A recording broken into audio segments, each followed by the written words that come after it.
ಚಿಕ್ಕಬಳ್ಳಾಪುರ ಯುವ ಶಾಸಕ ಮಾತಿನ ಮಲ್ಲ ಮಾತಿನ ವರಸೆಗೆ ತಕ್ಕಂತೆ ಅಭಿವೃದ್ಧಿ ಕೆಲಸಗಳಿಗೂ ಕೈಜೋಡಿಸಿದ್ದಾರೆ ಶಾಸಕ ಪ್ರದೀಪ್ ಈಶ್ವರ್. ಚಿಕ್ಕಬಳ್ಳಾಪುರ ಜಿಲ್ಲೆಯ ಗೊಲ್ಲಹಳ್ಳಿ ಪಂಚಾಯಿತಿ ವ್ಯಾಪ್ತಿಯ 5 ಹಳ್ಳಿಗಳಿಗೆ ಭೇಟಿಯನ್ನ ನೀಡಿ ಗ್ರಾಮಸ್ಥರಿಂದ ಅಹವಾಲು ಸ್ವೀಕಾರ ಮಾಡಿದ್ರು. ಗ್ರಾಮಕ್ಕೆ ಶಾಸಕ ಪ್ರದೀಪ್ ಈಶ್ವರ್ ವಿಸಿಟ್ ಮಾಡ್ತಾ ಇದ್ದಂತೆ ಸ್ಥಳೀಯರು ಹೂಮಳೆ ಸುರಿಸಿ ಪಟಾಕಿ ಸಿಡಿಸಿ ಸ್ವಾಗತಿಸಿದ್ರು. ಈ ವೇಳೆ ಮಾತನಾಡಿದ ಶಾಸಕರು, ಗೊಲ್ಲಹಳ್ಳಿ ಪಂಚಾಯಿತಿ ತುಂಬಾ ಹಿಂದುಳಿದಿದೆ. ಇಲ್ಲಿಗೆ ಬಂದ ತಕ್ಷಣ ರಸ್ತೆ ಅಭಿವೃದ್ಧಿಗೊಳಿಸುವಂತೆ ಜನರು ಮನವಿ ಮಾಡಿದ್ದಾರೆ. ಹೀಗಾಗಿ ಈ ಭಾಗದ ರಸ್ತೆ ಅಭಿವೃದ್ಧಿಗೆ ಶೀಘ್ರದಲ್ಲಿಯೇ 4 ಕೋಟಿ ಅಪ್ರೂವಲ್ಗೆ ಶಿಫಾರಸನ್ನ ಮಾಡಿಸ್ತೇನೆ ಎಂದಿದ್ದಾರೆ. ರೂಪಾಯಿ ಅನುದಾನ ಎತ್ಕೊಂಡು ಗೊಲ್ಲಹಳ್ಳಿಗೆ ಬಂದೆ, ಗೊಲ್ಲಹಳ್ಳಿ ಪಂಚಾಯತಿಗೆ ಬಂದೆ. 5 ಹಳ್ಳಿಗೆ 10 ಕೋಟಿ ಆಗೋಯ್ತು. 10 ಕೋಟಿ ಎತ್ಕೊಂಡು ಬೆಳಗ್ಗೆ ನಾನು ನಾಳೆ ಹಳ್ಳಿಗಳವರೆಗೂ 10 ಕೋಟಿ ಇರುತ್ತೆ ಅಂತ ಭಾವಿಸಿದೆ. ಇವತ್ತು 5 ಹಳ್ಳಿಗೂ 10 ಕೋಟಿ ಆಗೋಯ್ತು. ಈಗಾಗಲೇ ನಾನು PS ಹೇಳಿದ್ದೀನಿ, ಬರೆದು ಕಳಿಸ್ರಪ್ಪ 5 ಹಳ್ಳಿಗೂ 10 ಕೋಟಿ ಹಾಕೋಣ.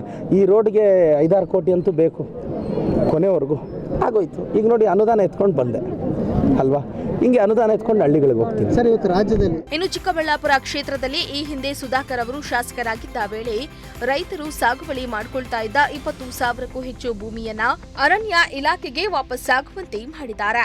ಅರಣ್ಯ ಇಲಾಖೆ ರಾಜ್ಯ ಸರ್ಕಾರದ ಹದ್ದುಬಸ್ತಿಗೆ ಬರಲ್ಲ.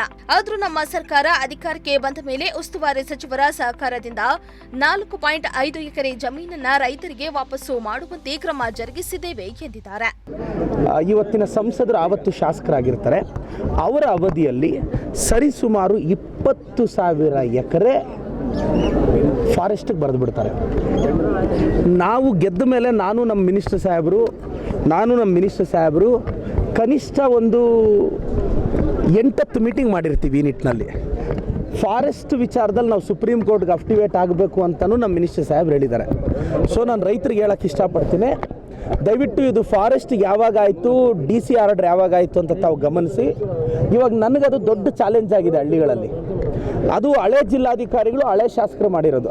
ಆದರೂ ಎಲ್ಲೆಲ್ಲಿ ಸಾಧ್ಯನೋ ನಾವೀಗ 4,500 ಎಕರೆ ವಾಪಸ್ ತೊಗೊಂಡಿದ್ದೀವಿ ಕಷ್ಟಪಟ್ಟು. ಅವರು ಫಾರೆಸ್ಟ್ ಅವ್ರಿಗೂ ಏನಾಗುತ್ತೆ, ಫಾರೆಸ್ಟ್ ಸೆಂಟ್ರಲ್ಗೆ ಬರುತ್ತೆ ಸರ್, ನಮಗೆ ಬರಲ್ಲ.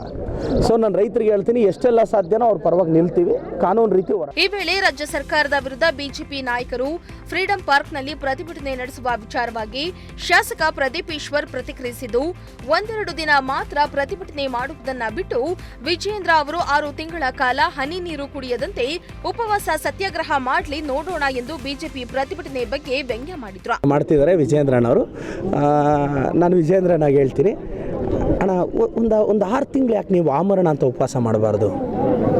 ಈಗ ಜನರ ಬಗ್ಗೆ ಬದ್ಧತೆ ಇದ್ದರೆ, ಬೆಲೆ ಏರಿಕೆ ಬಗ್ಗೆ ನಿಜವಾಗ್ಲೂ ಆಕ್ರೋಶ ಇದ್ದರೆ, ನಾನು ವಿಜೇಂದ್ರ ಅವ್ರನ್ನ ಆಮರಣ ಅಂತ ಉಪವಾಸ ಮಾಡಬೇಕು ಅಂತ, ನಾವು ಯಾರಾದರೂ ಕಾಂಗ್ರೆಸ್ ಅವ್ರು ಹೋಗಿ ಒಂದು ಗ್ಲಾಸ್ ಜ್ಯೂಸೋ ನೀರು ಕೊಡೋವರೆಗೂ ಎದ್ದೇಳಬಾರ್ದು ಅಂತ. ಸೊ ನಾನು ವಿಜೇಂದ್ರ ಅವ್ರಿಗೆ ದಯವಿಟ್ಟು ಆಮರಣ ಅಂತ ಉಪವಾಸ ಮಾಡಿ ಅಂತ ತಮ್ಮ ಸ್ನೇಹಿತನಾಗಿ ವಿನಂತಿಸ್ತೀನಿ. ವಿಜೇಂದ್ರಣ್ಣ ಅವ್ರು ಮಾಡಬೇಕು ಅಂತ ಬಯಸಿ, ಅವ್ರು ಸುಮ್ಮನೆ ಬೆಳಗ್ಗೆ ತಿಂಡಿ ತಿಂದು ಮಧ್ಯಾಹ್ನ ಒಳ್ಳೆ ಮುದ್ದೆ ಊಟ ತಿಂದ್ಬಿಟ್ಟು ಸಾಯಂಕಾಲ ಸ್ನ್ಯಾಕ್ಸ್ ತಿಂದ್ಬಿಟ್ಟು ಒಂದಿನ ರಾತ್ರಿ ಧರಣಿ ಅಂದ್ಬಿಟ್ರೆ ಆಗುತ್ತಾ? ವಿಜೇಂದ್ರಣ್ಣ ಆಮರಣ ಅಂತ ಉಪವಾಸ ಅಂದರೆ ನೀರು ಕೂಡ ಕುಡಿಬಾರ್ದು. ಅದು ವಿಜೇಂದ್ರಣ್ಣವ್ರು ಮಾಡಬೇಕು ಅಂತ ನಾನು ಗೈಡ್ ಮಾಡ್ತಿದ್ದೀನಿ. ತಪ್ಪೇನಿದೆ ವಿಜೇಂದ್ರಣ್ಣವ್ರಿಗೆ? ಅಲ್ಲದೆ ತಾವು ಯಾವುದೇ ಊರಿಗೆ ಹೋದ್ರೂ ನನ್ನನ್ನ ಹೆಚ್ಚಾಗಿ ಮಾತನಾಡಿಸೋದು ದಲಿತರೇ. ಅವರ ಪರವಾಗಿಯೇ ನಾನಿರ್ತೇನೆ, ಅವರಿಗಾಗಿ ಜೀವ ಕೊಡ್ತೇನೆ. ಬಾಬಾ ಸಾಹೇಬ್ ಅಂಬೇಡ್ಕರ್ ನನ್ನ ದೇವರು ಎಂದು ದಲಿತರಲ್ಲಿ ಆತ್ಮವಿಶ್ವಾಸ ಹೆಚ್ಚಿಸುವಂತೆ ಮಾತನಾಡಿದ್ರು.